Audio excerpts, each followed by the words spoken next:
right, welcome to episode 3 of House of Blurs Presents There Will Be Spoilers. We are your hosts. I am Nicole of House Calrissian, first of her name, Slayer of Procrastination.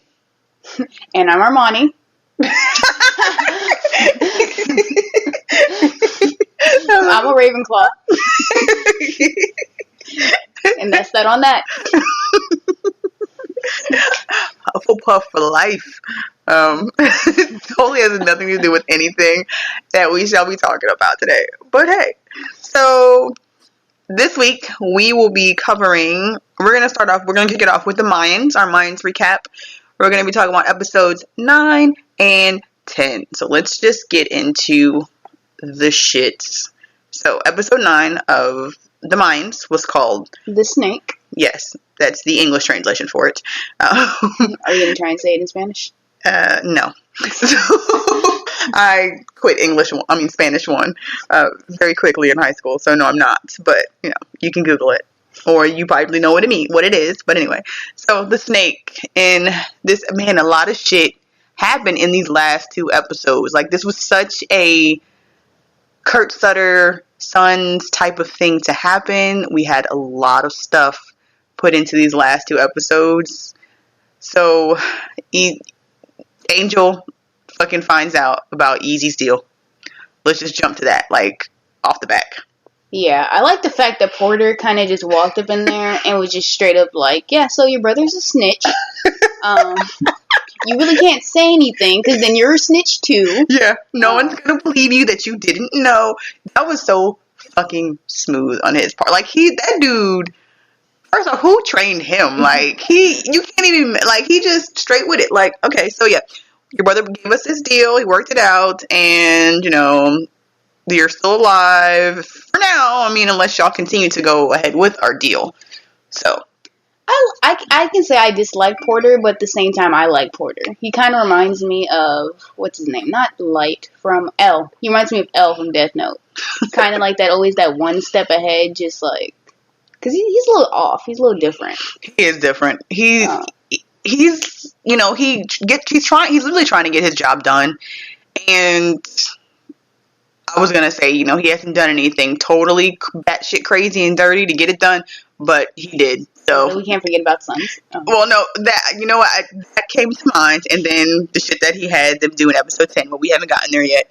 So, and then the way he tried to play Emily against Miguel as well was like, that was my moment. Like, that was my moment for Emily for me. Like, that was going to save this girl for this whole season, because I wasn't really feeling this alabaster white girl, because she pale as shit. I loved her in other stuff, don't get me wrong. Like, I love her as an actress and other stuff that she's been in, but I was not feeling her initially for this role, like, in them doing this. However, as the season has progressed, the one thing that I wanted to happen was for her to stay loyal to her husband, and she did that. Yeah, she definitely got some heart. Like, yeah. And it surprised me too, because I felt like they were going to make it to where she turned on Miguel and was like, okay, Easy, I'm coming back to you because, it's a better choice, safer choice for my kid. But no, she stood by her husband all the way through. She did. I was proud of that. I was like, she about to break. And then when she was reading the stuff, the paperwork, and she was reading what was said, and I think it was Porter also had made some comments, and she picked up on it had to be Easy where he got some of that information. So, like, for her to see that and just be like, yeah, those little private conversations they had backfired. Yeah. I think that's what it was, because I think it was like something that she said to him when she was in the hospital. Yeah, that was on those papers. Yeah, so, like, that was so well done. I am a Kurt Sutter and team stan anyway. And this season of the Mayans, although there were, there were points where we're just like, what the fuck? Y'all piss poor community. Like, some just things you were just like, we could do without. Yeah, and, it's kind of a means to an end, so we get it. But, never mind, we'll get to our synopsis once we get to the season finale. This was a good-ass fucking episode. Like, it was so well written. so well directed. Like, it was so just everything in this episode, in episode 9, just flowed so fucking well for me. And, you know, Miguel's just like, okay, I'm not going to let them put my wife in this position. So I'm gonna do what the fuck I gotta do. Like, although at the same time, like, do you think he was doubting her? Do you think that he felt like she was going to crack? No, I don't feel like it, because I feel like being with somebody that long in the cartel, even if you don't have any dirt on you, you have dirt on you. Like, there's no way you just were married to them for all these years and you didn't know what they were doing at all. Mm-hmm. So technically, you're just an accessory. Yeah, but they were gonna cut her a deal, and they put her son on the line. Like, as a mother, all shit, you know. To be honest, when and Porter knew that, and that's why he played that way. He knew that if it came down to her having to choose between her child and Miguel, if it comes down to Cristobal or Miguel, she gonna choose her child. And obviously Miguel was just like, I don't want to put her in that situation, so I'm gonna go ahead and sign this shit real quick. Now, I wonder how much, if I wonder if Porter gave them some of the same paperwork, or if he purposely gave her paperwork that he knew that he got from Easy, so she knew he got it from Easy, or so she kind of figured that out. I would think he probably wouldn't put Easy in Miguel's line of fire. I feel like for the fact that it was stuff she told him in private, I don't think it was directly, I don't feel like Miguel would have been able to connect those dots. Like, they already knew there was a mole somewhere in the MC, so I feel like he was just like, okay, it's the mole that said that. The MC knew that. I don't think Miguel didn't know that there was a water leak. Oh, okay. Well, or a mole in there. The MC was thinking that there's a mole somewhere. But they were, now I'm going back in my head, their mole issue, though, didn't have to do with the FBI. Their mole issue had to do with those drugs that got taken. Yeah, the drugs that got taken by the rebels. Okay. So their mole issue was, we got a mole that's going back and talking to the rebels at this point. So, yeah. Then in episode 10, or no, we're still on episode 9. We're still on episode 9. Yeah. So they get out. He takes the deal. You know, they get in the car at the end together. First off, they ain't put their baby in no car seat. This child's never in a car seat. Yeah, I was ready for them to get arrested just off the back. I'm like, child endangerment. Boom. Charges again. Because the way that, going back to the beginning of this episode, the way that DEA agent even got her arrested in the first place, because of the fact she didn't report the kidnapping. So I was like, yo, that's mad fucking dirt. Like, she was good. Oh, your kid got kidnapped. That's terrible. And then she's like, oh, yeah, it was. Oh, well, you're under arrest. Failure to report a kidnapping. It's goddamn.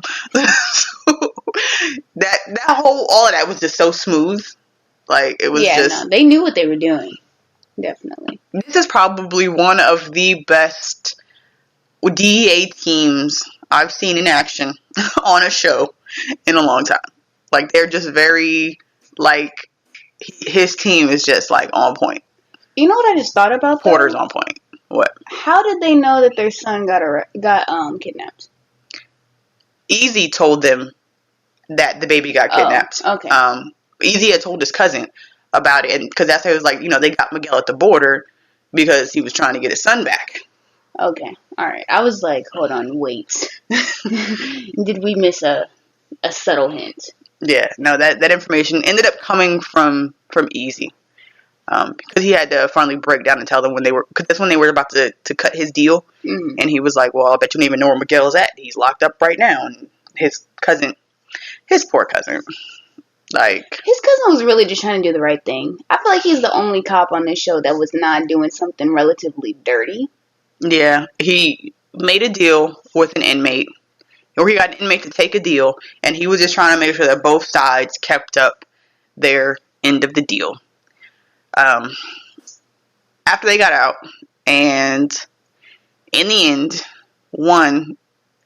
I kind of figured what was going to happen with Devontae. The Devontae situation was going to come to a head.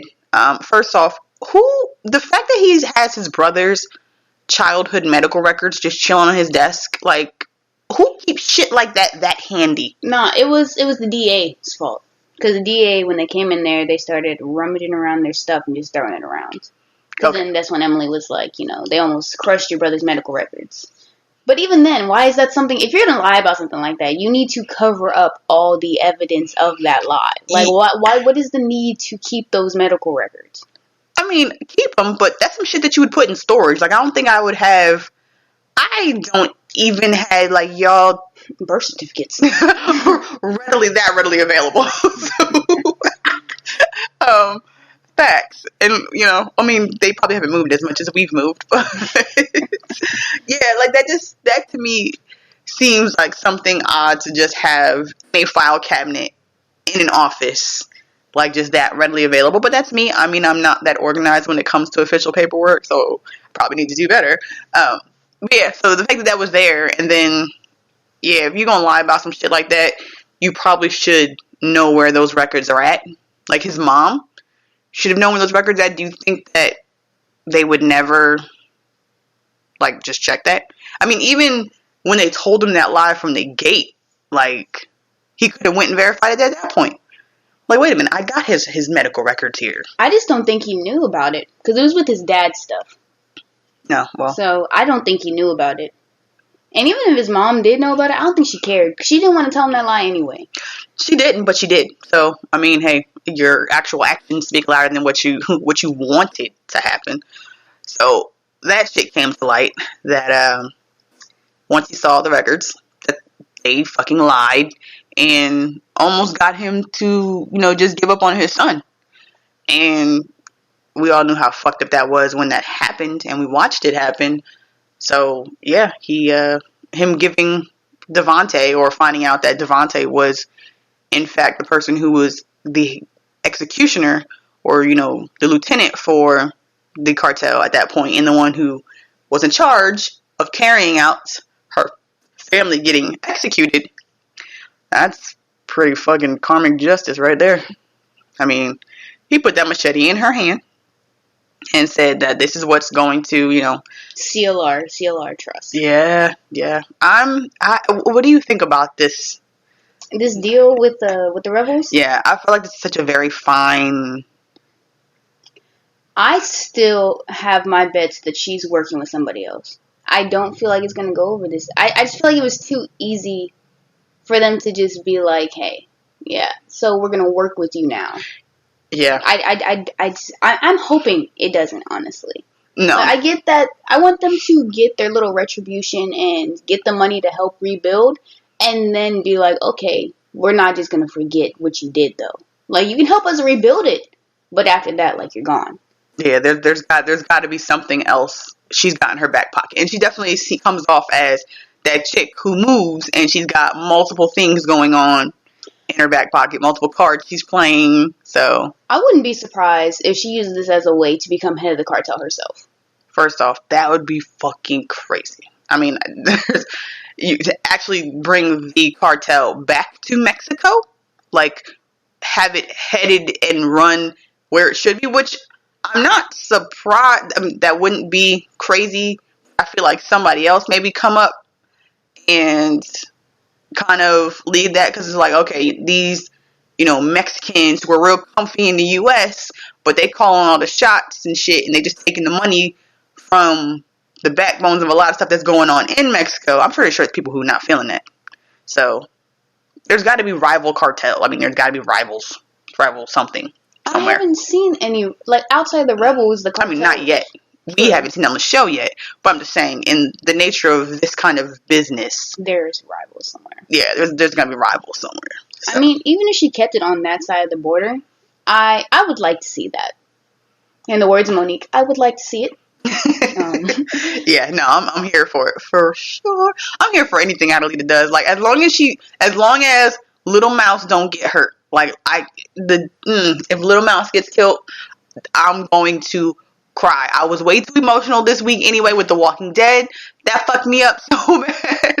If Little Mouse dies, like, there's a list of, okay, so Sons was notorious for offing people and having us just those emotional gut-wrenching moments. Like, people that you were tied into. Even the ones you didn't know you were tied into. Yeah. Like, when Half-Stack died, I was like... What was the original sheriff's name? What the fuck? I don't even remember what his name was now. But yeah, like when the black dude? No, the white guy who got hit by the car. Who got the end of like the one that was trying to actually like help Jackson though? Yeah. Man, like when he died. Yeah, there's just mad people who you realize you're like, damn, that kinda hurt more than I expected it to. Like, so there's that list of people. We're gonna touch on that list after, we wrap up to that, but we will do as well. But yeah, as long as Little Mouse don't get hurt, I'm here for it. So, and just Adelina. Like, I love her character. I love what she's trying to do. She's like the Mexican Robin Hood. Yeah, pretty much. Yeah, she is. There you go. She should be a Disney princess. We need to make that happen. I'm gonna dress up as her for Halloween next. What you gotta do is get a good neck tattoo going. I was like, you just gotta get you like a nice little bandana, some khakis. Next cosplay, I'm dressing up as Adelina. Like, yeah. That's like Laura Croft. I mean, somewhere really close. I mean, it's no, I was like, she dresses like Laura Croft. When you think about it, she kind of does. Yeah. So, where are we at? Okay, Miguel gets his comeuppance because she chops that motherfucker's head off. And then what else happened at the end of the episode? Oh, Easy. No, okay. Oh yeah, poor Easy. Like when he finally confronts his dad about Angel. Well, when he confronts Angel and whoops Angel's ass. No, Angel confronts Easy.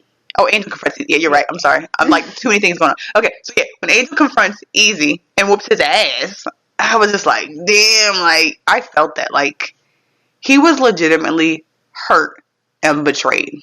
And I'm glad, again, it's another situation I'm glad it played out the way it did. I'm glad it wasn't, oh, little brother, I understand what you were trying to do. I appreciate that you had a clause that didn't get my ass thrown in jail as well. Because, Porter, threw that in there. Like, a part of his deal was that he couldn't touch the club. Couldn't touch Angel. Yeah, couldn't touch Angel, couldn't touch the club,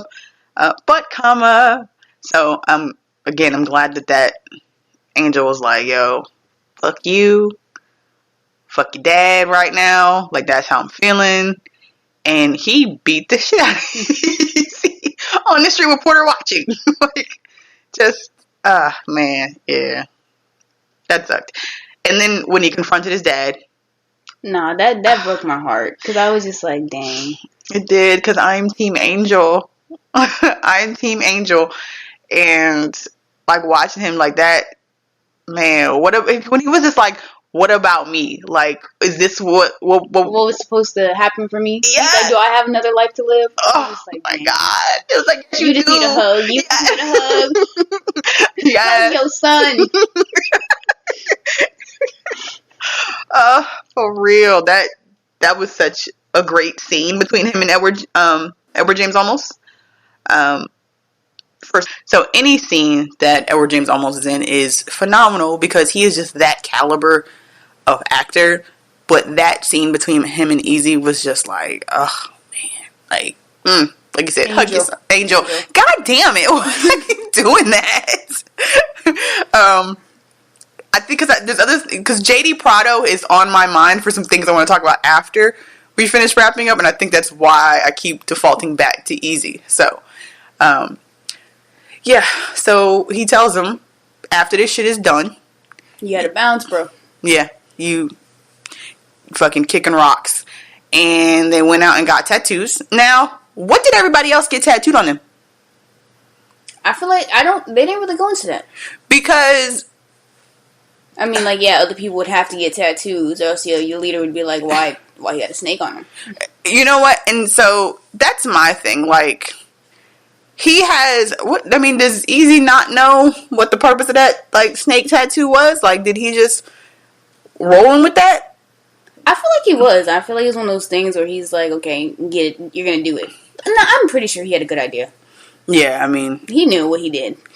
I mean, at least it wasn't like Sons where they fucking burnt off your tattoo. Like, remember whose did they remove?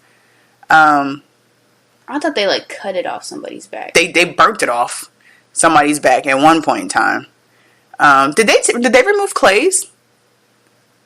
Did Clay's get cut off? His got blacked out. Somebody's got blacked out. I think his might have gotten blacked out. Somebody, because in the first couple seasons, they had someone hooked up in the garage and they burnt it off. Yeah, I mean, that shit's been hella brutal the way they covered those tattoos cost way too much money. Yeah, and those were some huge ass ink pieces. So, yeah. Hey, son, you get your tattoo covered in or removed. In Mayans, you get a tattoo to symbolize the fuck shit you've done chosen to do. So, yeah. So, Easy's running around with a snake tattoo. Now, my thing is, if anyone else, like, in the MC seen that, like, we just thinking it's a cool Mayan serpent tattoo? Like, why you running around with a snake tattoo? Like, I feel like somebody else in the MC would see that and would raise an eyebrow.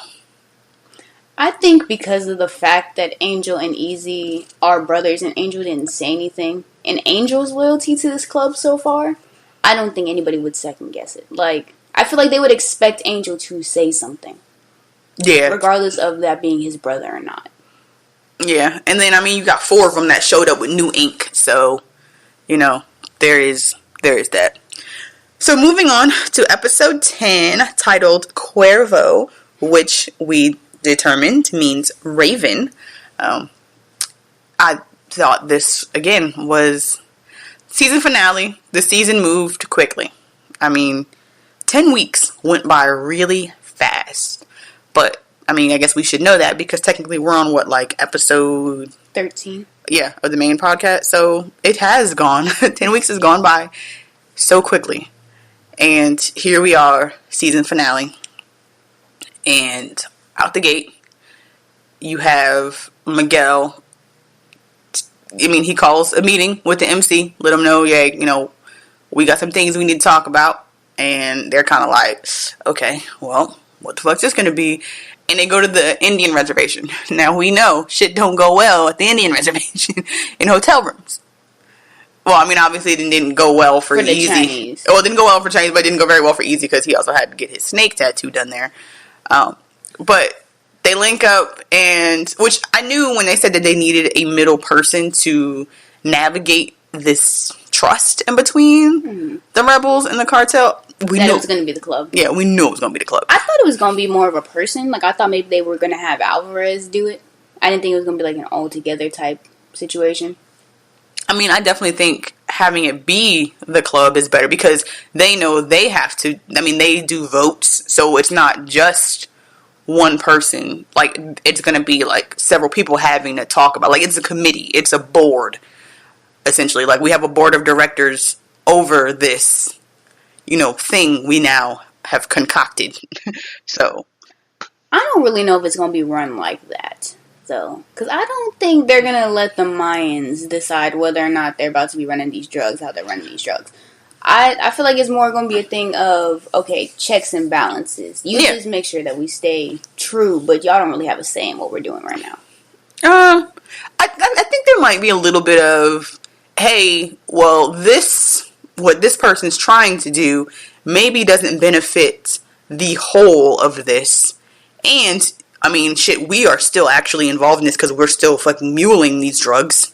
So, I think they'll have a little bit, I mean, there'll be a little bit of, hey, how about we do it this way, or some suggestions. Maybe, you know, some things. But yeah, at the end of the day, also, like you said, checks and balances to make sure no one is overstepping or doing or trying to do some shady shit. As much as you possibly can, try to, you know, be the middleman for the cartel and the rebels. Yeah, so. Now, and I mean, and he told them that we got to take it to a vote, but I'm pretty sure everybody's going to be on board. So, I mean, like, what the fuck you going to say, no? Yeah, I was like, who's going to tell the cartel no? Like, you know what? Actually, I don't think this is the best idea. We were looking to diversify, but not necessarily in this direction. What was, they really didn't have a choice. Let's be real. There was no choice there. They was like, this is what you about to do. Y'all about to mediate this? You're going to sit down, you're going to be my friend. Basically. So, okay. Yeah, for real. So, when they took that back. Actually, okay, so still in that hotel room when that conversation went down. That's when you actually that was still episode 9 because Devontae was there. It was still episode 9 that we're still actually talking about technically. This meeting. Okay, yeah, that was the end. It was the very end. Because when he told Devontae to sit across from me, and he just started telling them when he laid it out that they came to him, they tried to get him to do the deal that his dad did. Like I like Miguel because and I think this is why I like Miguel and Emily because he's honest. Like I'm not gonna hide it from y'all that they're up my ass right now. Y'all need to know this because it affects overall my business and y'all are part of my business. So I need y'all to know that the DEA is climbing up my ass and this is what I did. And like he's mad transparent. I mean, as transparent as a head of a cartel can be, I guess.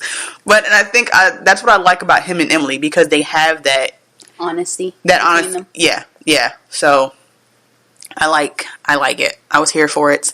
And when, going back to the MC, once they got there and they had their meeting, and when Alvarez took off when he told him he needed him to hang back because he needed to have a conversation with him, and he took off his fucking... We skipping. What? Okay. We skipping straight to the end of the episode. I'm just... Okay, then go back. Because, like, what before that even mattered? Because really, like, what else was there between... Okay, well, I mean, it was more Angel and Easy trying to get their cousin. We didn't touch on that, though. Oh, yeah, totally fucking skimmed over that. So... End of the episode, they got the text message of what Porter wanted them to do, which is basically take out their cousin that was working for the FBI. Yeah, so they got to go kill their cousin, and Angel's like, he's trying to keep Easy's, hands as clean as possible, so he can just fucking leave and go away, and he ain't got to be tied into some more shit. And of course, in typical Angel and Easy caper fashion, the shit don't go as planned. They pop up at the dude's house, and not only is their cousin there, but his boss is there too. So, like, you just killed... 2 birds, 1 stone? Yeah, I'm saying no, but you killed an FBI agent and you killed, like, a director or a supervisor. So that's going to be kind of hard to just sweep under the rug, but Porter does it. He gets it done. What I will say, though, that I liked about this episode is that, because, like, at the end of the last episode, they had us kind of feeling like Angel was just like, you're gonna dip because you betrayed me. I just don't want you around. Mm-hmm. But I feel like after he sobered up, he sat there and he thought about it and he talked to his dad again. It was more of a, you know what, you're right. This isn't what Easy needs to be doing. Yeah. I mean, because he loves his little brother. I mean, yeah. Naturally, you're angry because they didn't include you in this decision and you're just putting him first without thinking about me at all is how that initial blow, I mean, that sucks. So, I mean, his reaction was definitely justified. And, yeah, I don't want to look at your face because you lied to me and you betrayed me. And you put me in this position now, though, too. I mean, you're right. Angel is loyal to this MC. The stuff that he's trying to do was trying to separate the MC from the cartel. And essentially, Easy's deal put him in a position to where they're going to look at Angel like he's a rat. Since Angel's his sponsor, too. Exactly. And that shit sucks. So they killed her cousin. Now, Cuzzo had a whole ass family. So, like, that's just not going away. I'm sorry. Even though they buried them in the desert, in a unmarked grave in the desert, and Easy took a picture, and I'm sure that picture got sent to Porter. But again, that just to me wasn't smart because all that shit is traced. So, is it though? Because Porter sure did wipe everything from Easy's file. Like he erased everything. I don't know exactly what branch of the military he's working with, but they do that. I mean, that's how they put people in the witness protection program. Yeah, so I'm pretty sure I'm pretty sure that's not a problem. Maybe. Probably because Porter even said, he's like, taking care of one thing, that was no problem. He's like, but 2, you made it a little difficult. so you owe me a favor. Yeah, of course. You know, he wasn't just going to totally let him off. He's like, you still owe me. So, how much... He's going to call in that favor at some point. Like, that's going to happen.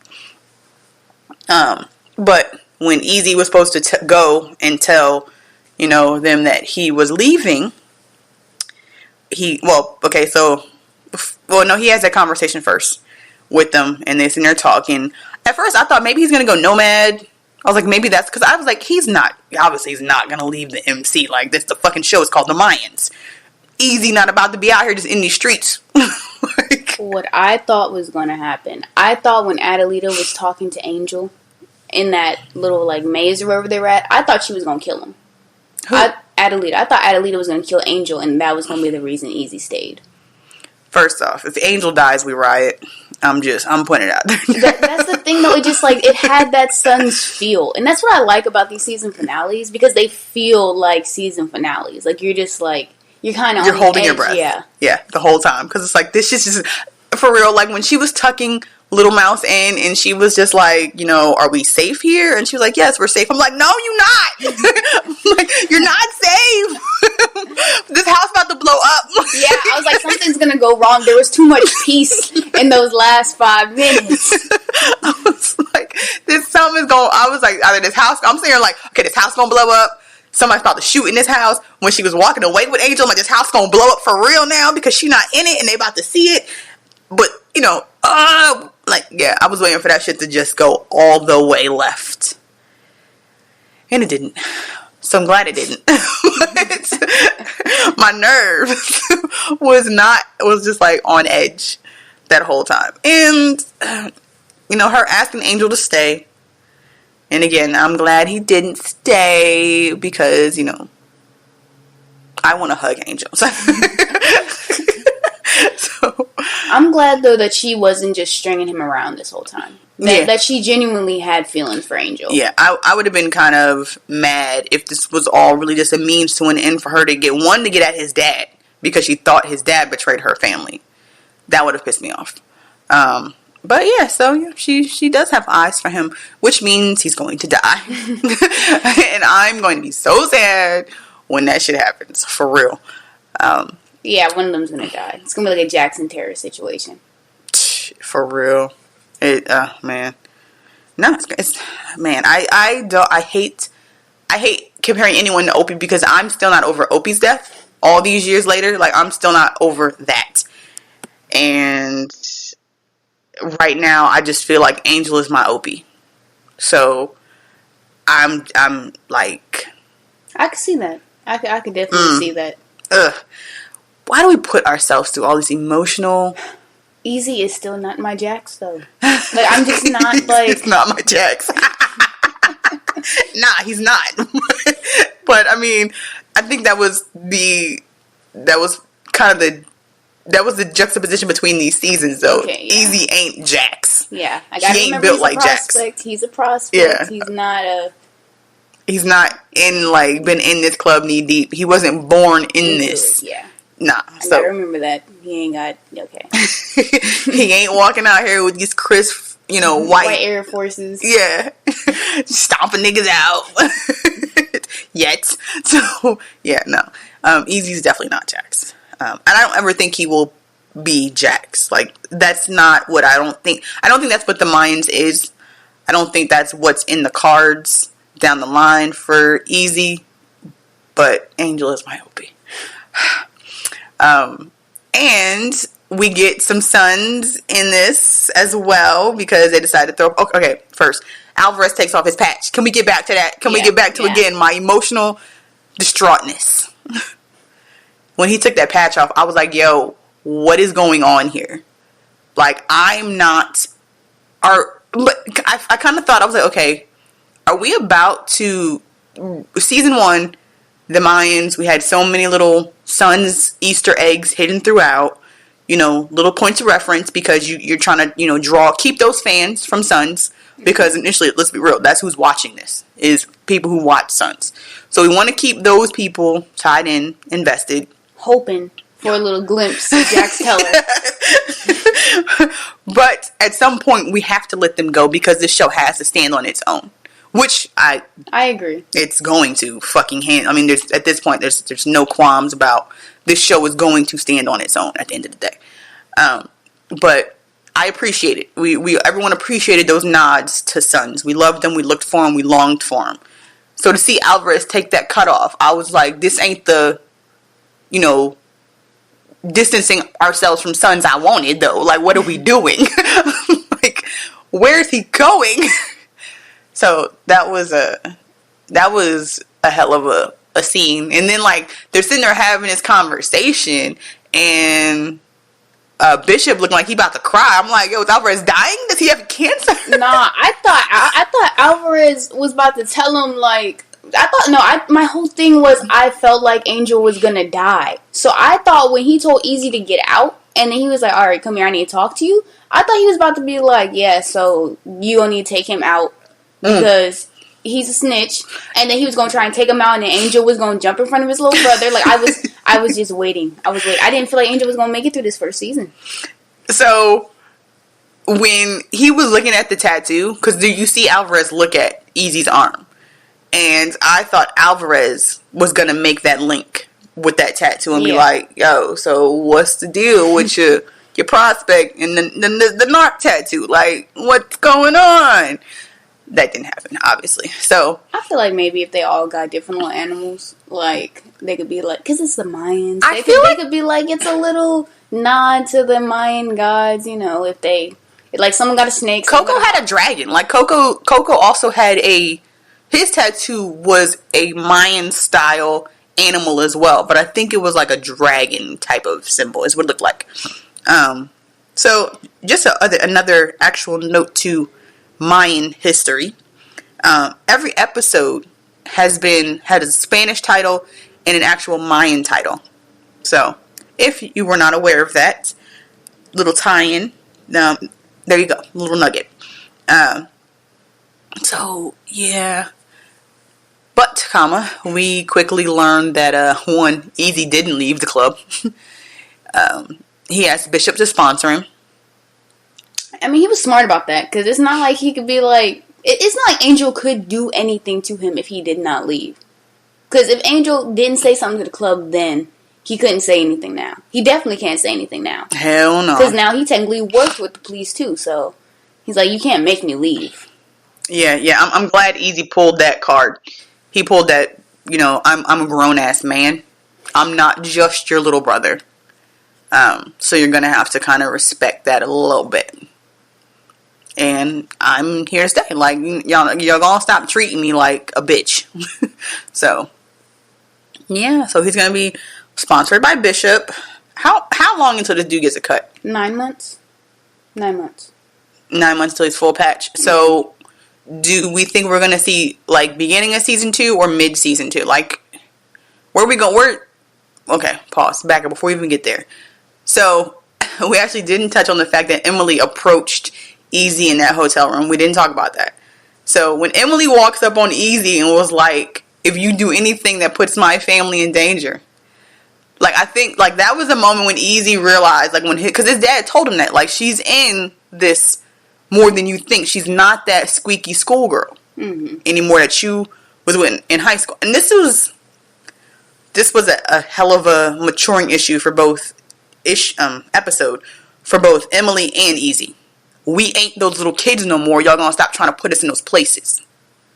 It's kind of how I took that come up of the both of them, because his mom all season long been trying to treat her like this fragile. Oh, women stay on the outside, and she like, nah.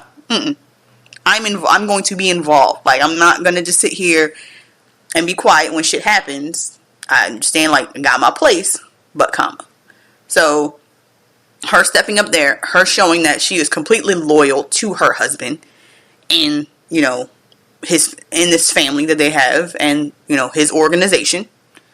So, her being in that room when that conversation went down.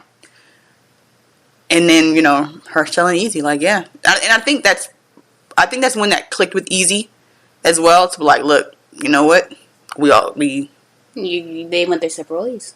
Yeah, this is it. Like, that's it. And all those little possible of, okay, maybe I'll leave the club and maybe she'll leave this life as well. I think in the back of his mind, that's what he was hoping would happen.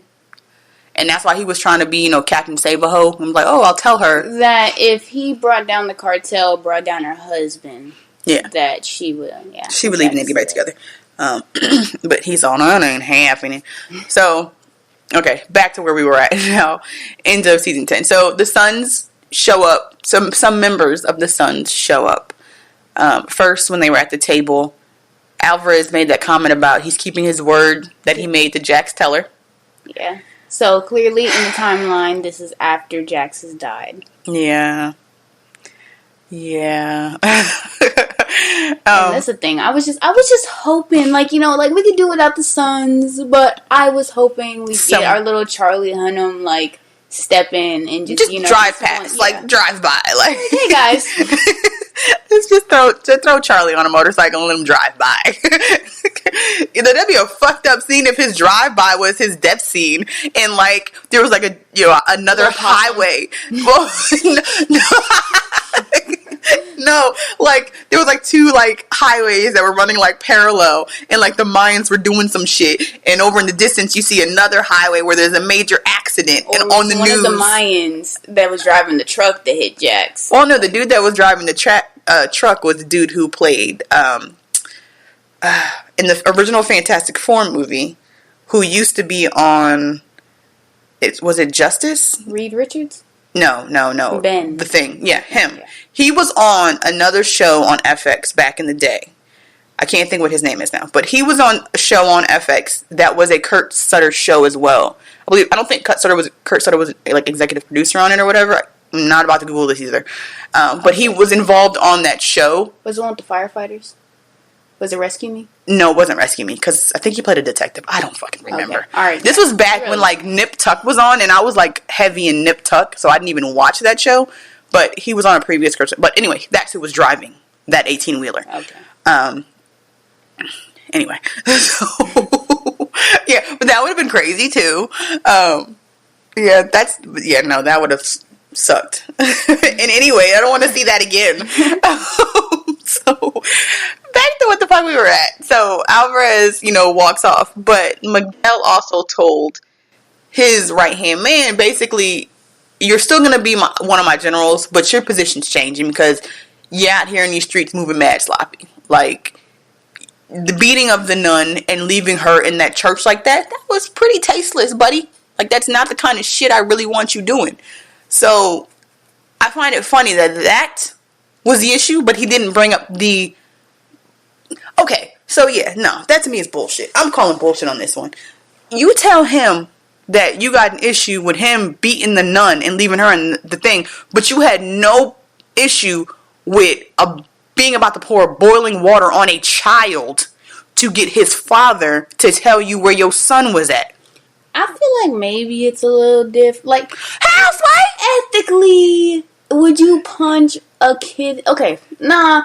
I feel like it's just the nun thing. There's certain things you don't. It's okay, I get women and killing kids. I get it. It's you're not supposed to touch women and children, but I feel like nuns, especially in the Mexican culture, have a higher standing. We're putting children. Nuns above kids. But were they in Mexico though? It's okay. To me that was problematic. I'm not. What's his name? Miguel? No, not Miguel. Alvarez, no. Bishop? No, the general, the dude. Devontae. No, Miguel's right-hand man. Ex-right-hand man. Devontae. No, not him. The one with the braids. The braids. We're Googling nothing on this episode. I'm not picking up my phone. I'm not doing it. Anyway, dude with the braids. Can't think of his name, but whatevs. Him.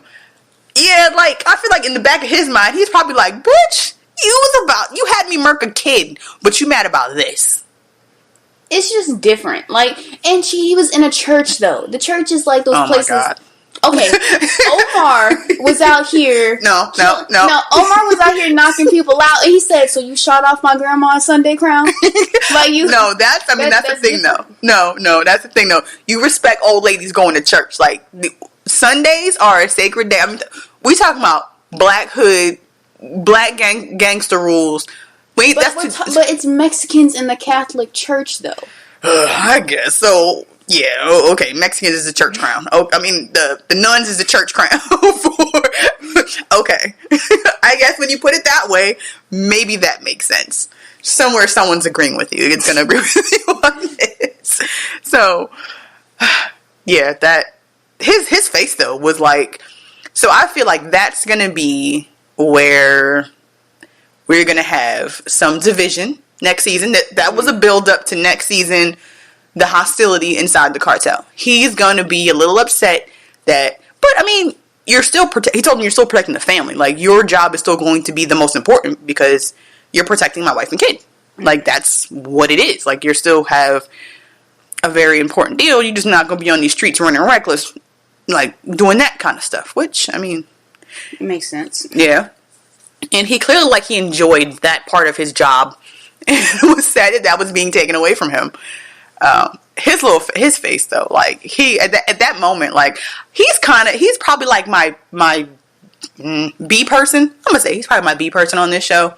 So he's my Tig. so seeing him sad was like, aw, Puddin', you need a hug too. Yeah, he might be my Tig. Yeah, that's obviously going to be an issue come next season because we learn then that the person that he is replacing him is Alvarez. So, and they were already having their beef with the club as is, like his little Men of Mayhem district. What is calling that? Yeah.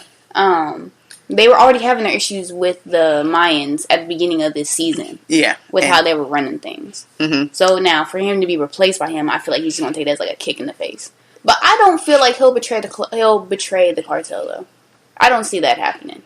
No, I mean I don't think it may not come in a betrayal like I'm gonna give the FBI information, but something's gonna happen for sure. So something's gonna happen. Obviously we have to just wait and see like everybody else. But yeah, so to see Alvarez essentially get is that a promotion? Yeah, I feel like being an MC leader as opposed to a cartel boss's right hand, you get a slight pay raise. Not like Alvarez was out here running his branch of the MC anyway. I mean, he ain't been home. Yeah, he just been chilling. He been on vacation in Southern California. Like, he's not going home. Well, I mean, he's the president. No, is he just the president of his like he's the president of his chapter of his club, yes. So what was his... Oh, I think... Okay, so he was just there for the fact that charter was working with the cartel. Yes. So he's kind of the president. He's been the in-between between... Like, no, he's been the go-to connect for this cartel. And he was heading stuff... Because his branch is where... What? North Cali. Okay, yeah. So, I mean, he just was always the in-between for the cartel. And since, obviously, whichever branch of the MC is on that border obviously has to be brought in. So Miguel's still going to be Alvarez is still going to be the in-between guy. But, so now, yeah, you had to be down here anyway. So, I mean, your ass went home doing your prezi jobs. So. Yeah, so now I'm guessing Alvarez is going to be a more prevalent character in this. Yay! I'm here for more Alvarez. Yeah, that makes me happy. I'm okay with that. But to my wrap coffee's up, kicking in. to wrap up the Mayans, do you think that we're going to get a time jump within this? Like, are we going to come back and Easy's going to have his patch, or he's still going to be in prospect mode? I think season 2 is going to start and he'll still be a prospect. I don't think we will get I think he'll probably get patched halfway through the season, if not the end of next season. But no, I don't think we'll be a time jump. I think we've got a lot of shit. We've got enough shit going on to not need to do necessarily a time jump. Now, we have seen time jumps done in Sons where episode 1 is literally this is where we've been for the last 6 months type thing. So we might get those little glimpses of the MC run-ins, like moving some stuff. We might see, a patch party. So could it happen like that? He could. Actually, we fucking left out the ending of all endings to this shit. So, Easy, after the Sons, we see Happy. Oh, yes. Yeah. I get a little Happy. Yeah. I love Happy. Happy is my Happy. So, Ain't nobody, there's no other Happy. Like, you not replacing Happy. Was hands down, like, my probably second or third favorite Sons character. And I loved every minute that he was on screen. So getting to see him was the ultimate, like, Sons connection and nod for me. Mm-hmm. Yeah, unfortunately though, it wasn't easy. Didn't have that same feeling when he saw Happy, because then we get that flashback, and it's revealed that Happy is the one who killed his mother. Spoiler alert! What the fuck? So it's like, are we losing Happy? Fuck no. It's like, is he gonna be a more prevalent character? So clearly then, Happy's going to play a bigger role in this next season. No. So, you know what? That would make sense for there not to be a time jump. Because then they'd have to explain why that charter of Sons is just chilling out there. No, what's going to happen is he's going to have to get the fuck over it. He's going to have to learn to let it go. Because you're not coming at Happy. You're not coming after Happy. Who's he going to tell? Like, do you know the kind of inter-MC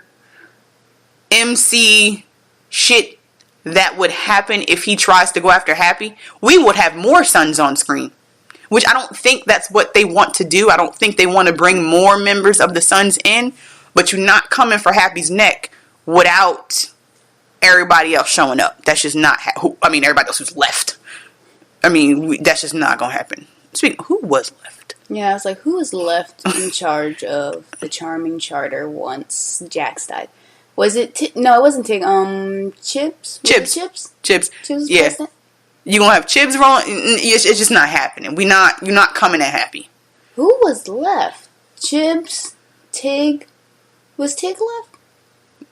Or did he leave? Oh, I don't know. Like, Chips is the only one I could think of that was still really there. Yeah, because Bobby Ellis died. Yeah. And that was, like, one of the saddest fucking things ever. We're not even gonna go over this. Because I'm gonna get sad all over again. But, yeah, okay, so Happy can't die, because then you got the Sons in here trying to... You're gonna have... They're enacting their anarchy. Yeah. You'll have all of Sam Crow riding up on your front doorstep. Alvarez ain't gonna have to deal with that kind of bullshit. Like, he can be like, look, y'all, I've got my cushy job now. Y'all need to chill the fuck out. But something's gonna happen. Like, I feel like if it becomes a situation of Happy was hired there it was a job. Like, if it was a job, then Easy is going to have to accept that that's simply what that was. Like, he's a part of the club. You get sent to do something, you don't question what you're doing. Like, Happy was the head of the Men of Mayhem. So it's like, that's what he did. So this actually brings it into question, who was Happy there to kill? Because I'm pretty sure it wasn't his mom. Was he there for their dad? Or was he there for Angel? And the mom just happened to fucking be there that day. Do you know the kind of, like, the wedge that this will drive between Easy and Angel if it comes out that Happy was actually sent? If he was sent to kill Angel and he accidentally killed the mom, Angel would have ended up dead regardless. Yeah. So I feel like he was there to kill the mom. I feel like she might have, like, what if it was a case of she seen something that she wasn't supposed to see? That's gonna be the question. Like, how did the mom end up being the person that got killed? Because it was either yeah. Let me find out. She was like an old crow eater. She used to be like somebody else's old lady back in the day. Yeah, you know how crazy that would be? For those of you who don't know, if you did not watch Sons, crows eaters were essentially the chicks that hung around Sam Crow. Yeah, the groupies. Yeah, she gonna be like an old crow eater or some shit like that. That would be... this is still 8 years ago. So if you think about it, this is still essential Sam Crow days. Like, that's at least season 3 or 4 of Sons. And it's like, if he got sent there, it would have to be something to do with Sam Crow. Yeah, it would have to be at the order... and we're assuming... because Happy, before he joined Sam Crow, he was in a different. He was nomad. Was he? I don't remember if he was nomad or if he was just with somebody else and he moved charters. So there's that possibility too. This could have been something that was done pre him joining Sam Crow. Mm-hmm. So that's a lot. I mean, it was a good ass setup to season 2. So yeah, I'm definitely looking forward to it. The Mayans, if you have not watched, first off, if you haven't watched but you've sat here and listened to us talk about it, go back, watch it, relive it in all of its glory. Yeah, it was amazing. They did a hell of a job on it, and I am pleased and I was happy. So, yeah, that's anything else for the Mayans? No, I think that was it. We will definitely be tuning in next season. Hell yeah, for sure, definitely. And with that being said, this leads us into American Horror Story. Oh my stars! Yes. Okay. Retweet. I feel you on that. Because at this point, next episode is the season finale. We have yet to touch back on the current timeline. We are still technically in a flashback. So, we started this season off with the apocalypse, the end of the world, and they in this bunker, and what's going on here, and Michael shows up, and a couple of people are going to get to leave said bunker. And then we get the whole story of how everybody in that bunker ended up in that bunker. That is what this entire season has been. How did we get to the apocalypse? Now, I appreciate that. I'm not even mad at that. All I'm saying is y'all better give me an American Horror Story Apocalypse Season 2. That's what I'm saying. That's the only way to do this correctly. Because if they try to just cut up all these loose ends, tie everything up with these extra weak, just like how they ended Coven. I love Coven. It was still one of my favorite seasons. But I feel like when they just wrapped everything up with it, like how they wrapped up the Marie Laveau thing with the Kathy Bates just chopping her up, like. It was too quick. There was no actual, it felt like it was a rushed ending. Yeah. And I don't want them to do that, because this has the potential to be one of the best seasons of American Horror Story. So no one would be tripping about a part 2. No, for sure. I'm okay with season 2. I'm okay with Apocalypse Part 2. I don't think there's anyone, like, this has been a damn good season. You know what? We've been doing live tweets with American Horror Story. And when people complain about it being so flashback heavy, I think that almost kind of drives me a little bit crazy. It's like, okay, we have to know how the fuck we got here. So I'm not upset about all the flashback. I'm not upset that we've been in a flashback this long. But like you said, I don't want it to be a rushed ending. And American Horror Story has a history of rushed endings. Or we're just going to wrap this all up in an hour and 20 minutes. And honestly, I feel like every season of American Horror Story, now that I'm thinking about it, has ended like that. Yeah. Like with the first season, it was just when they had that Spanish family move in, they all scared them, they left. Season 2, Asylum, I didn't really pay attention to Asylum. Season 3, how they just rushed, like the witches, they're like, okay, we're going to kill Fiona Good, get rid of Marie Laveau, everybody's gone. Yeah, so Carnival, they had that dude just come in there and kill all the carnies, basically. And then that was just that. Yeah, I hope we don't get a rush, because I feel like, first off, I don't know what the fuck FX is doing they're getting in they're paying all their bills during American Horror Story, because there's so many fucking commercials, and the time slot is an hour, but I swear there's probably only about a good 15 minutes of actual show time, which is trash as fuck, FX. Like, this needs to stop. If you're only going to do one more episode, this needs to be an hour uninterrupted. FX has done that before with shows. I can't remember who's done it, but several shows have done. I know it's been done. I know it's been done. Uninterrupted season finales. That's what the fuck we need. That is what the fans deserve. If I don't get it, I'm going to write a strongly worded tweet. So, yeah, no, we need a full hour, uninterrupted hour season finale if they are gonna just wrap this up in one possible episode, because I feel like that's what's gonna happen. Now that let's cover this episode first before we complain about it. Yeah. So, I guess we'd have to cover the last episode, or just go over real briefly last episode of American Horror Story. So that was, last one was the Halloween episode, and basically we see how Michael got Miss Mead. Yeah, we get explained. First off, I wasn't feeling the fact that we spent a whole fucking episode on how Miss Mead became a robot. I didn't need that. I feel like it was too thought out of a story that was unnecessary. He's the Antichrist. He could have just made a robot. Yeah, that was the most wasteful episode to me this season. Like, I didn't need a whole ass season of Miss Mead's backstory. I didn't care. In a way, I feel like, just, this is my hopes, because this is what I would do. I think that they're doing so much of this backstory to try to show that Michael still has some kind of humanity. I think they're trying extra hard to, it's like, yeah, he's the Antichrist, he's really determined to bring about the end of the world, but he still has a heart. At the end of the day, he's a hurt child. Yeah, like, technically he has the maturity of a 6-year-old. Like, no, I'd say by now, maybe like 10, 11. Like, yeah, a 10, 11-year-old playing Fortnite. He's throwing Fortnite tantrums. Yeah, like leaving himself in the woods. He's like, I'm not leaving this spot till you tell me what to do. Yeah. For real. That was a disturbing ass episode. Like, that whole... Yeah, that was mad disappointed. And I was like, Evan Peters and his bowl cut. Poor thing. Like, no wonder he's quitting. No wonder he doesn't want to do this shit anymore. They put him in the worst haircuts ever. The worst sweaters ever. Evan Peters is not quitting.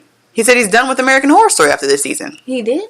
Yeah, he said he's tired. He said he said he doesn't want to do this anymore because all his characters have been very dark. I thought that was the thing, though. I thought he's like, I don't want to do any more dark characters. What the fuck we doing? I think that they would let him do a lighthearted character. Like old dude that he was doing at the beginning of season of Coven, Kyle. Before he got, like, turned into, like, Frankenstein's monster by the witches. Like, he was pretty, because he was the only little frat guy that was like, hey, guys, let's not sexually assault this woman in this room, you know? I think the overall tone of American Horror Story is just dark, and I think he's... over it. Yeah. I don't think he was... I don't know. I mean, what's he gonna go do now? They gonna recast Quicksilver? Yeah. I was like... I'd be alright with Evan Peters still as Quicksilver. I like I like his Quicksilver. That was the only salvageable thing out of that movie, I'm not even gonna lie. You're right, was his Quicksilver. He needs a better wig. Better dye job. His wigs be trash as fuck and everything. Yo, what is his real hair? I don't need to look away. His real hair. His real hair is that blonde hair he has. Like, how he has it in, like, season 1, season 2. Well. So, anyway. Oh, yeah. No. Okay. So, we get, how Miss Mead, we get the whole... Church of Satan. Church of Satan. Sandra Bernhard leading the Church of Satan. First off, I ain't seen her in a minute doing much, but that was such a great role for her. I mean, it's way before your time, so I know you probably haven't seen her in, like, anything. But that was such a good role for her, and I was okay with it. And the way they played that out is just... I don't actually want to go to one of those meetings to know if that's what they're like. But I can imagine that's probably what they're like. So, when he showed up in there, and they were like... You gotta bring on the sins. What are your sins this week? His face, like... It's those moments where you're like, okay, and I think, and like you said, they've tried to show that Michael has some decency, like some good in him. Like, it's not all dark. There is some light in there. And... when he was like so upset when she was like when she was saying I stole from a nursing home. He was just like, oh my god. His face was just like, oh man, I thought I found my place. These people are just fucking stupid. Yeah. He looked like it. There's very few moments where I've wanted to hug Michael. That was like one of them. Yeah, and then when he was talking to that old lady, and she's like, why are you here? He's like, my dad left me. My mom tried to kill me. It's like you actually, like, you feel for him, because it's like he really does. He was just kind of put in this position, and he doesn't really know what to do. Yeah. So, and he, like you said, he's still a child, technically. So... Dexter's dad did a way better job. Dexter had a dad. Dexter's dad was there. What has Satan done for Michael? True. I guess there's that. So, yeah, when he was just like, that's really nice of you. Yeah. And she was like, yeah, we can't all be perfect all the time. So, she takes him home and she nurses him back to health, and he tells her who she is. And this little batshit crazy lady, like, again, you know what? He's longed, like you said, for a mother figure as well. Because he hasn't had one, and he attaches to these women. So insert, him wanting his Miss Mead back after she was killed. So that was kind of sad as well.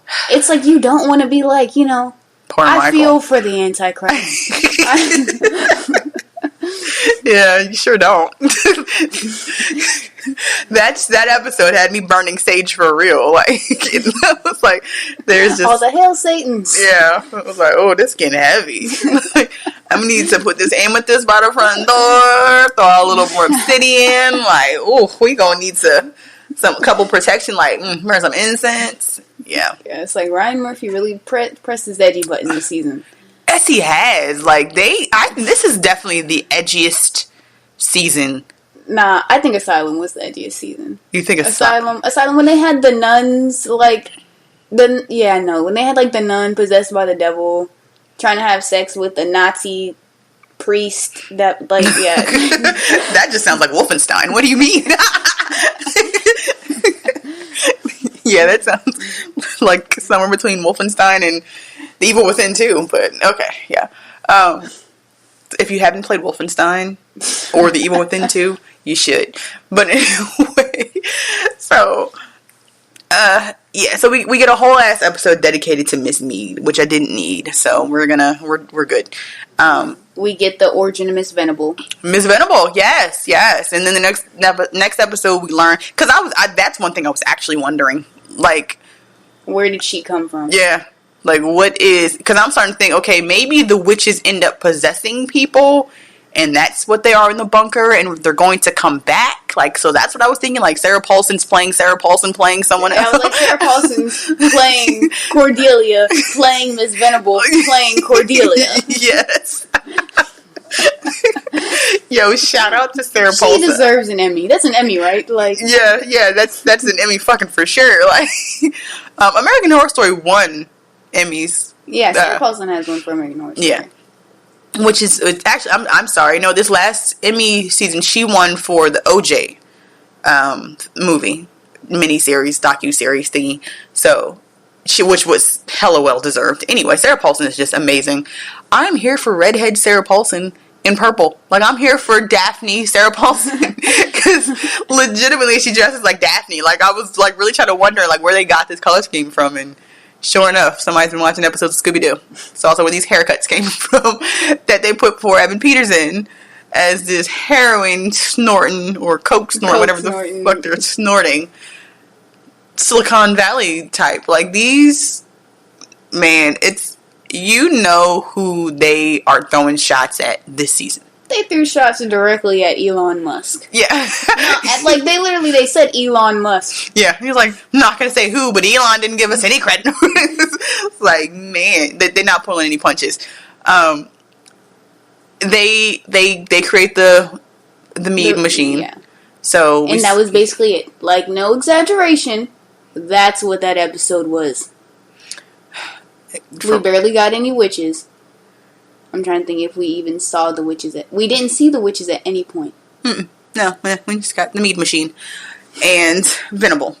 And in this last episode, again, we see how Venable becomes the head of that bunker.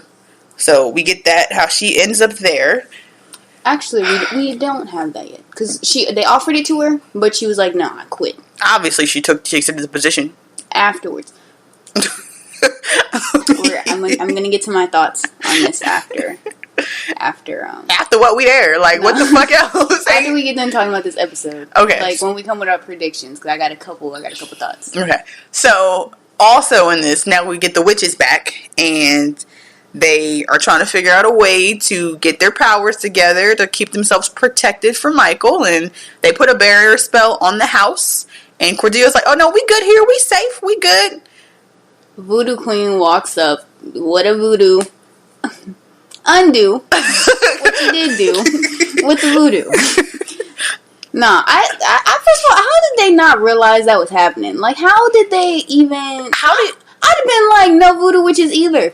Like, if they know there's anybody... Antichrist demons, because she said demons, like, Antichrist, like, you forgot the voodoo priestess. Like, I was about to say, they might as well just been like, no black people. But Queenie's black. Yeah, Queenie's already in the house. Like, how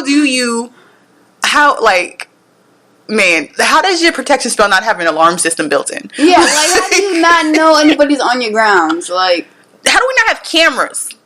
True. We didn't see them roll up. Like, they had to pull up to the front door and come in. And she was sitting there for a good little minute. Like, she had to draw her little, like, barbecue sauce little circle around it. I was just... How do we not have a Nest home protection system on this house? Like, they could have picked one of them up from Walmart a long time ago. Like, how did nobody sense this? Like, either Cordelia or Mallory.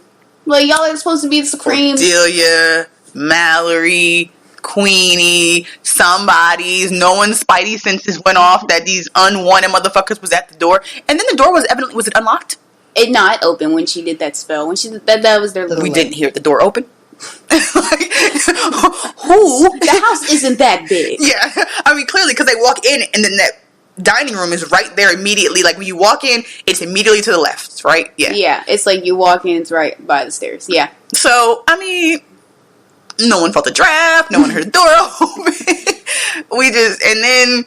You know, so much for that fucking protection. And that was like the look on Queenie's face. Like, I thought this shit was protected. And immediately, Joan Collins gets the axe. Yeah, the fucking... That scene was just like... That scene made me mad.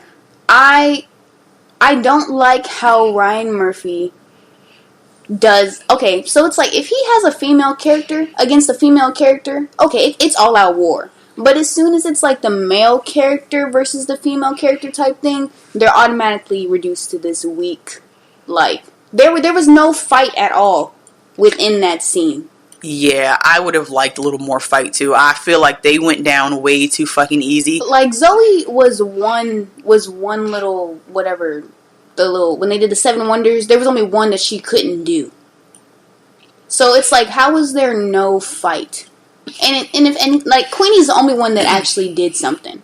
When she tried to, like, slit her throat, but then Miss Mead's a robot, so she just started, like, pouring her milk out, whatever. But there was no fight. And Cordelia was really just chilling up there too. Like, she was like, oh, gunshots. Hello. Like, yeah, that was a disappointing ass scene. Like, they could have been apparating out of there. And you had the one witch who was under the table who came out. Like, why did you move? Like, why? Who wrote that? Like, why? I would not have gotten up. Like, everybody's down. They starting to walk away. Why would you get up and run? I would have... I'm chilling until I hear y'all leave the house. Yeah. I'm like, okay. I'll sleep here for the night. Apparating isn't one of the 7 wonders? It's transmuting. That is one of the 7 wonders. That's what I'm saying. Is like, you had Zoe who was out here, like, because it's like Coven, there was that scene when they were just going all over the house. It's like, I understand if not everyone could have done it, but I know at least some of those witches could have. Like, there was more. And she just had a gun. It's not like no one could have melted her. Like, no one had bullet protection spells. These, like, y'all got no shields. Like, yeah. What are they teaching you? This Hogwarts has way better level 1 classes than whatever the fuck Cordelia is teaching these kids.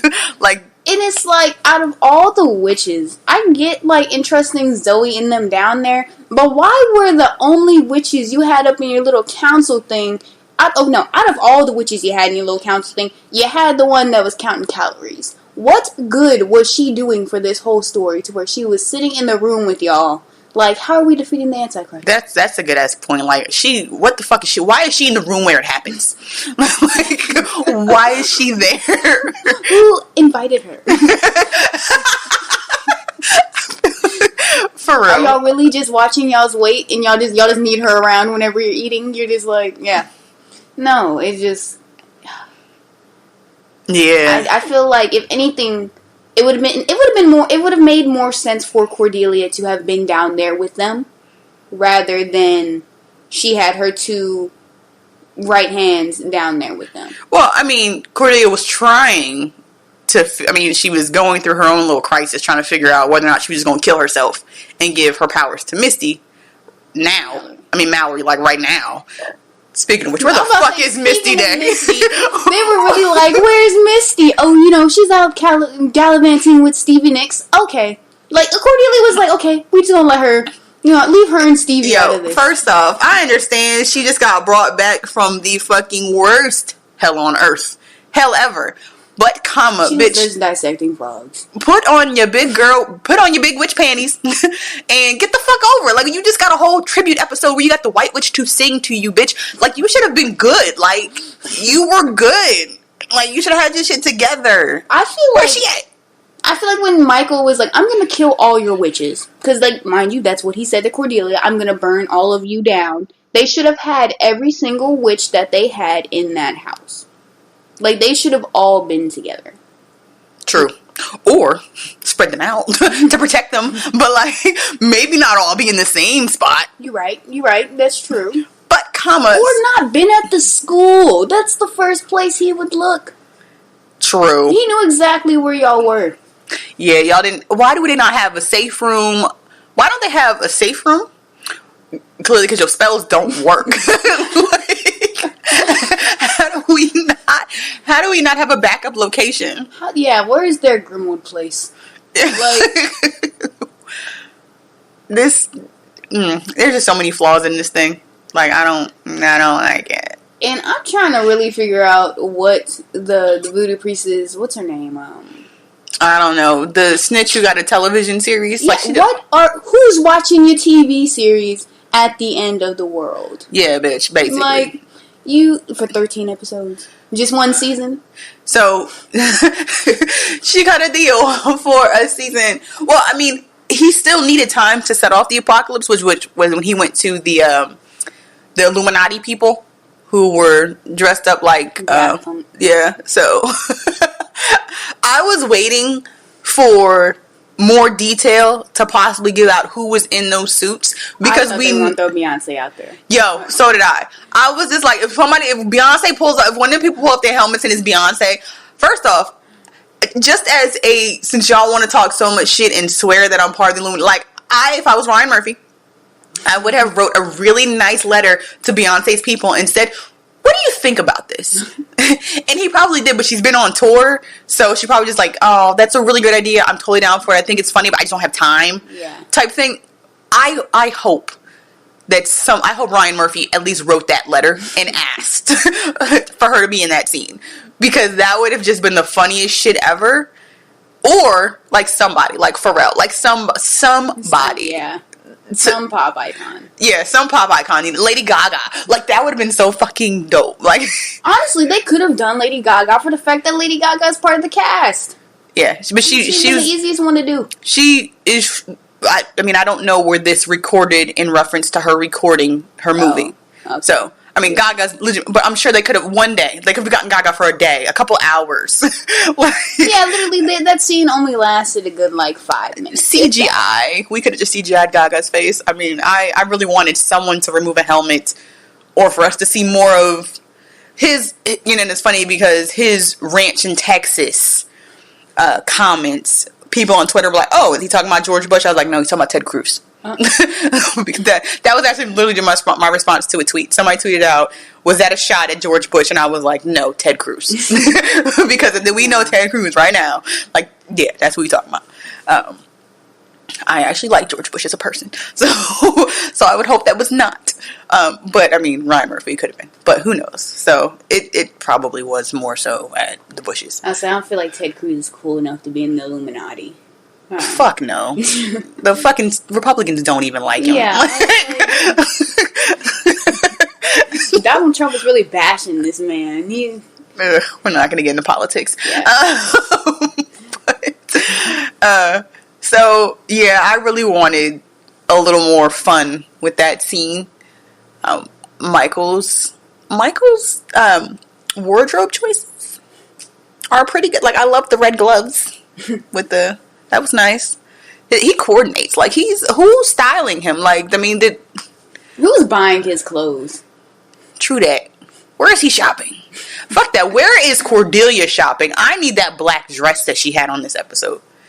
Like, I want that. American Horror Story, FX, if you're smart, they will start marketing. I say this, but I have not gone on the FX's website. Because, like, Warner Brothers has a great website set up for all of their franchises. So, like, the Harry Potter stuff, all of their movies and stuff like that, they have a lot of great, authentic stuff. Clothing, memorabilia, props. I could have to imagine FX has something, because I need that dress that Cordelia, like, it was, yeah, I'm living for that dress. So, I'm going to look that up later. But, so, yeah. But yeah, so we get Michael meeting up with the Illuminati, basically, because the little bowl-cut dudes who were actually controlling Miss Mead. So now that makes me question, are they still controlling Miss Mead after the apocalypse?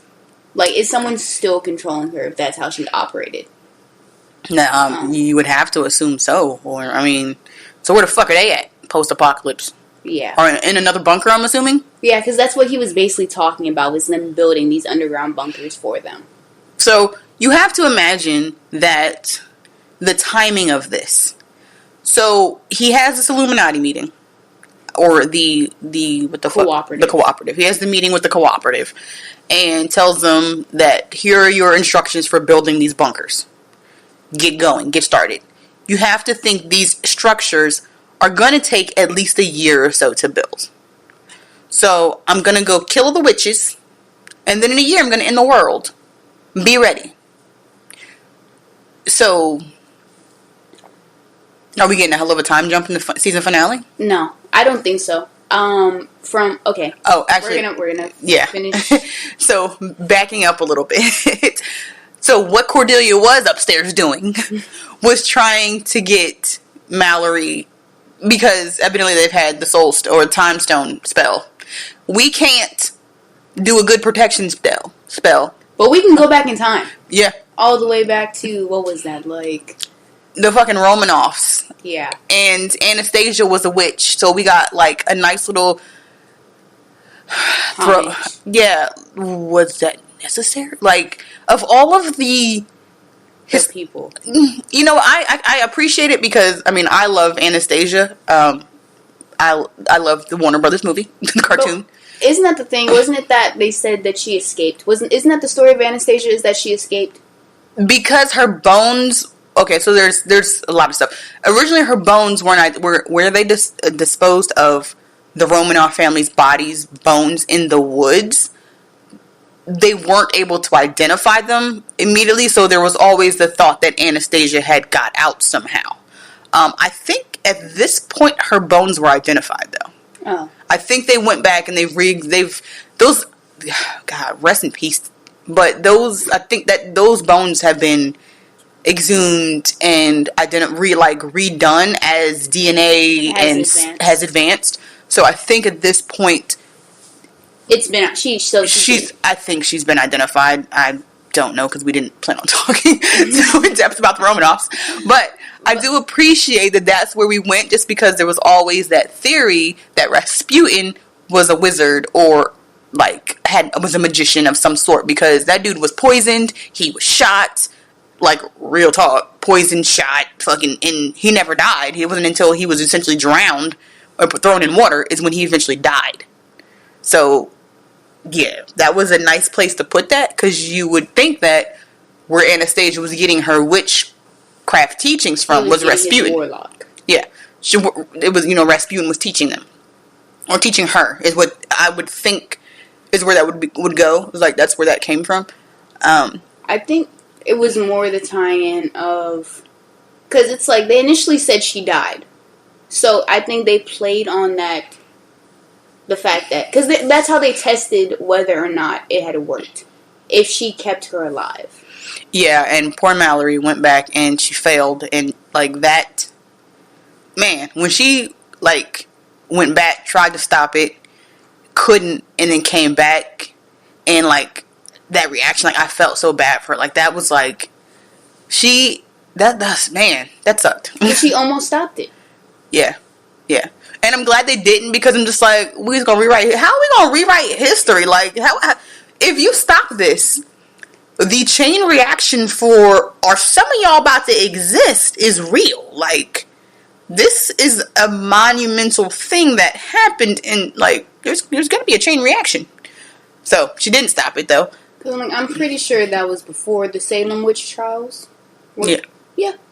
That's before that. I mean, I think so. I don't know.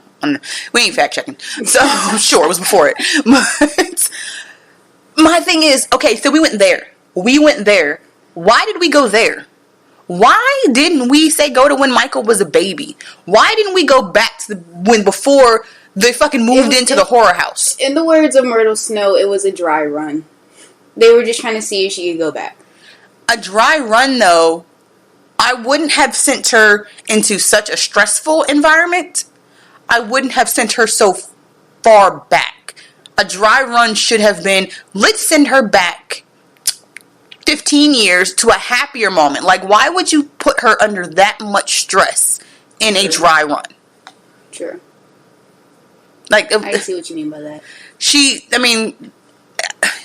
said other witches have tried to stop time, or, tested their ability to time jump or what have you, and they haven't survived. So again, if they haven't survived and that has failed in the past, why would we dry run her on the most stressful possible event that we could like put her under? And that just was that was stupid. Stupid test. But so they did that, and now they're obviously like, okay, she can go back. She can go back, but I mean, where are we sending her to now? Where are we trying to send her? Yeah, I don't feel like there's anything within Michael's birth that they can actually prevent with that. Because there's burn down the horror house.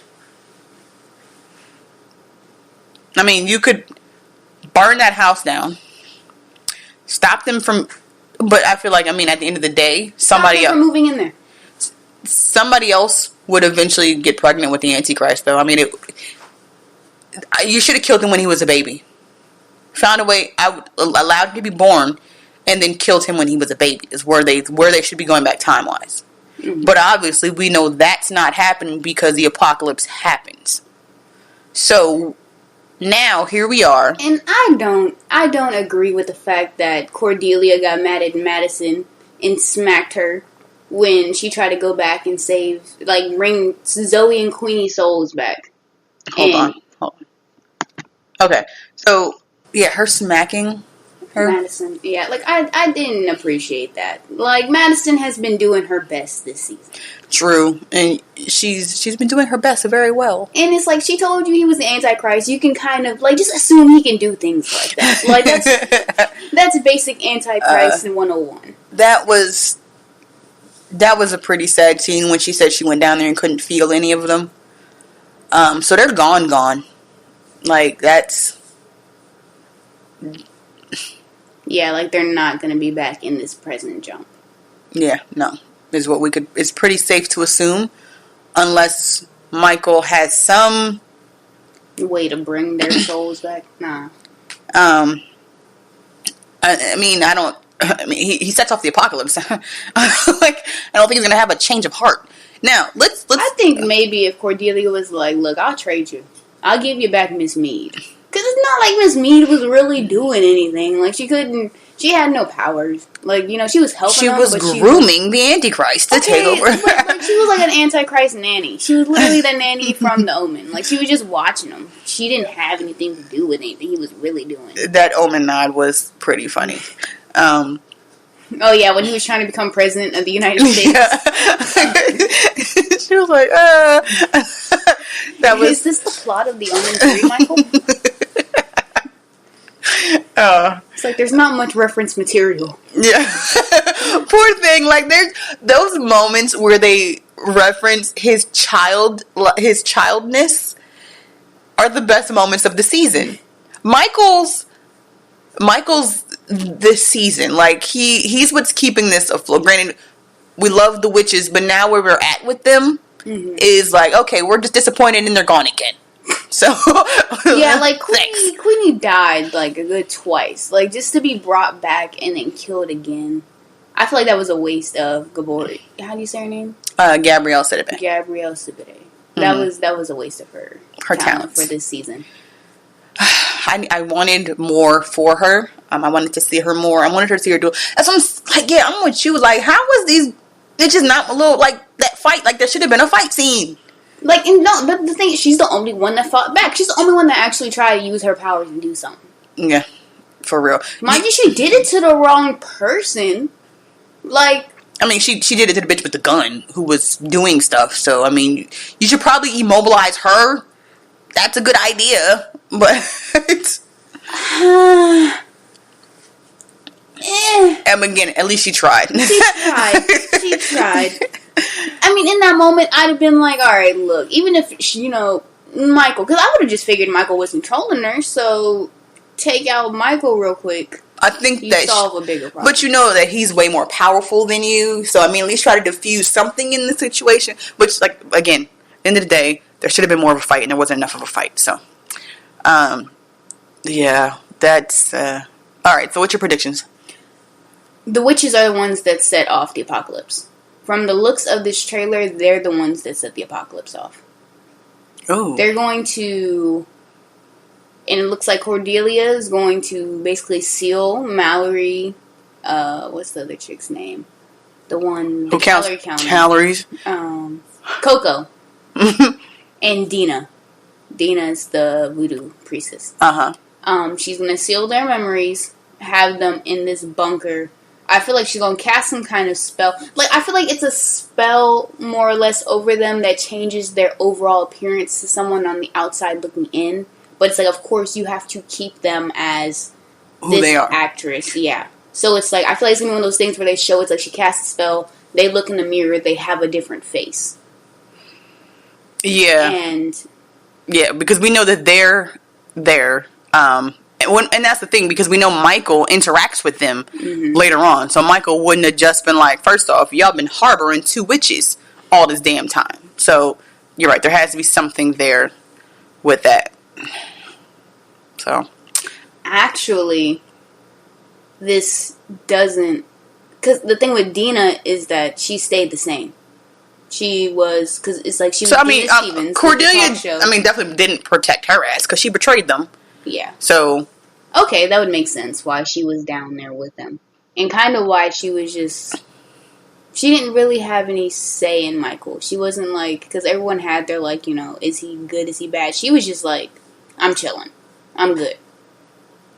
So that explains that. Yeah. And at first I was wondering how the fuck Venable, like, why there was so much aggression between the two of them. But, I mean, she barely knew she didn't know who he was. They started to explain to her at the end of when they offered the position at the cooperative. But I don't think they really explained who Michael was. And she probably didn't really remember. I don't know how long the fuck did... We don't know what the time lapse really is. Technically, she hasn't met Michael, though. She hasn't met him. Yeah. So she, didn't know who... She just thought he was someone from the cooperative. Mm-hmm. Actually, that's what they told her. They told her... I mean, they didn't tell her he was the Antichrist. They'd start telling her about the cooperative. I feel like that's something you might want to throw in with the job description. This You're is working who you're... for the Antichrist. Yeah. So, so next week is the season finale. And yeah, so we're going to see what that brings us next week. So, and by the looks of it, it looks like it's going to be one of those like wrap up episodes. So, going forward, there will be spoilers since the Mayans is over. And next week is the season finale of American Horror Story. The remainder of the fall season, we will be covering The Walking Dead.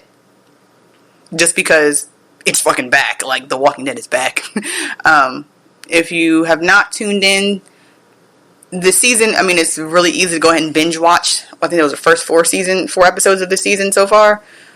So definitely it is worth, if you have watched in the past, it is very much worth go ahead and putting in the time to get caught up with this season. Even if you're behind on previous seasons, chuck it in the fucking bucket and just go ahead and jump to this season, start watching, because The Walking Dead is back.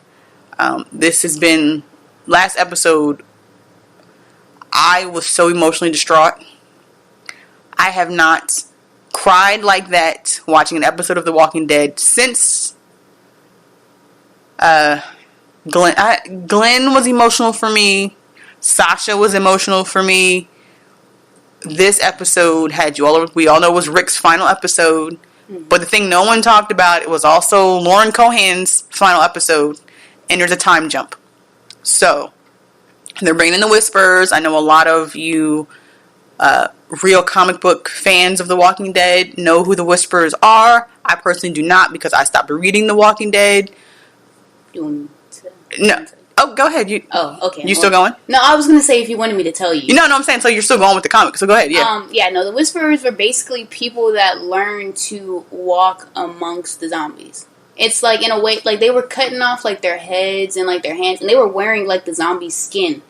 And it's like they were moving with the herds to where they could kind of like blend. They were blending in, but they were also like able to defer herds how they wanted to. Like they could use them as a weapon. Okay, so so those people are being brought in from the comics. There was a time jump in the comic, or in the graphic novel, call it what you want, as well, and that's where this season has picked up. Angela Kang is doing a phenomenal fucking job as showrunner right now for The Walking Dead, and what she's doing with this season, I like it. I like it a lot. She has brought The Walking Dead back to why we started watching in the first place. What it was in all its greatness. So I'm here for it. So that will be what's taking the place essentially of the Mayans. 911 may be taking the place of American Horror Story. We have mentioned that is on the shows you should be watching list this season.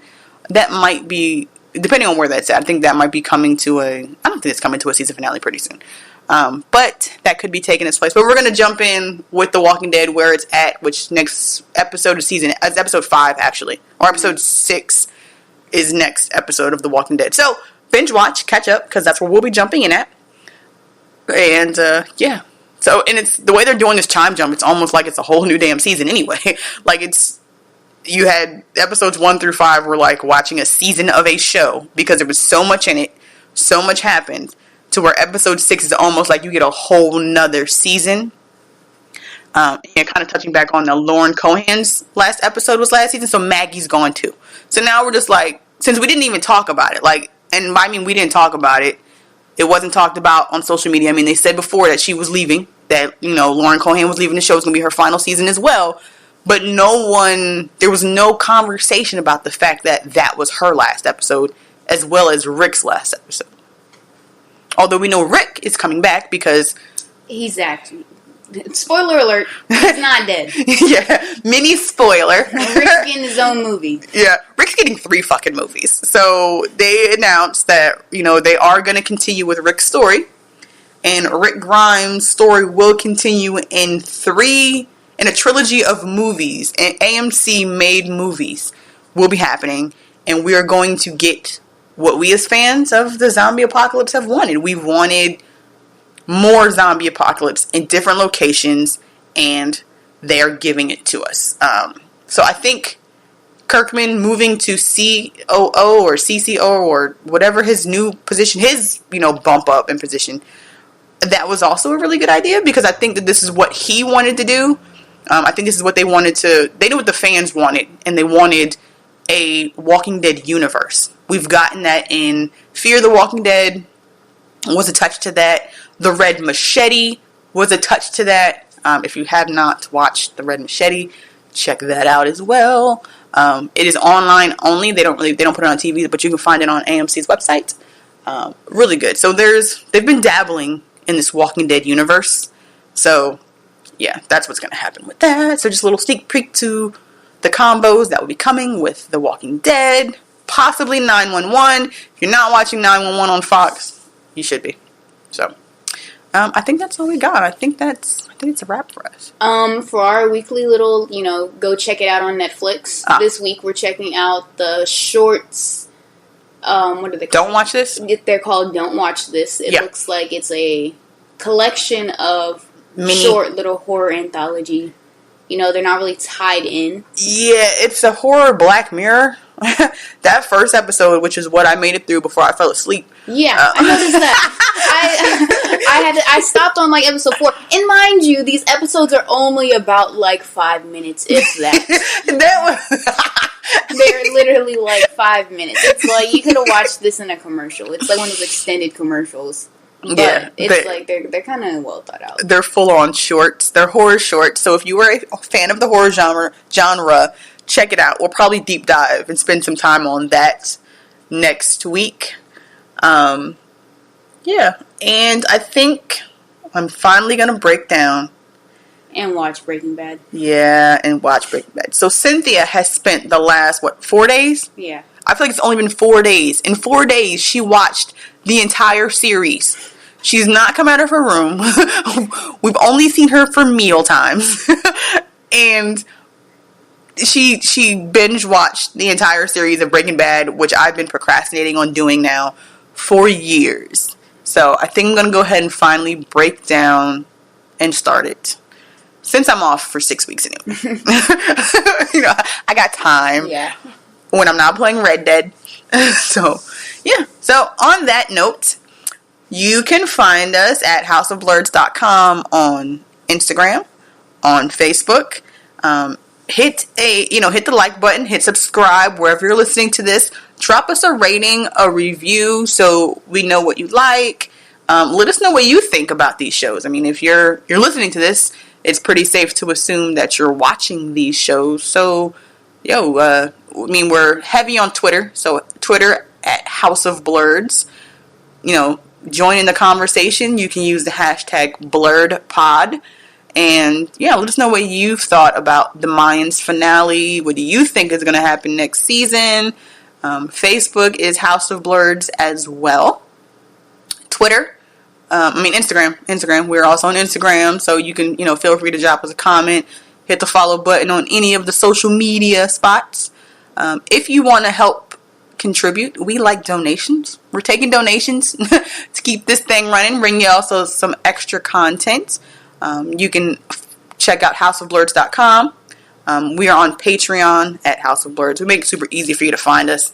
If you want to chip in, whereas donations start at $1. You can donate as little as $1 a month to keep this thing going. But at the very least, I am asking every follower, everyone who listens to this, if you've listened to more than one episode, if you're listening now, please just share it. Share it on Facebook. Share the link on Twitter. Share it on Instagram. Tell a friend about the podcast. That's really what we more so would like at this moment. And make sure you follow and subscribe to all those pages and things like that. But until next time, take care of yourselves and be good to each other.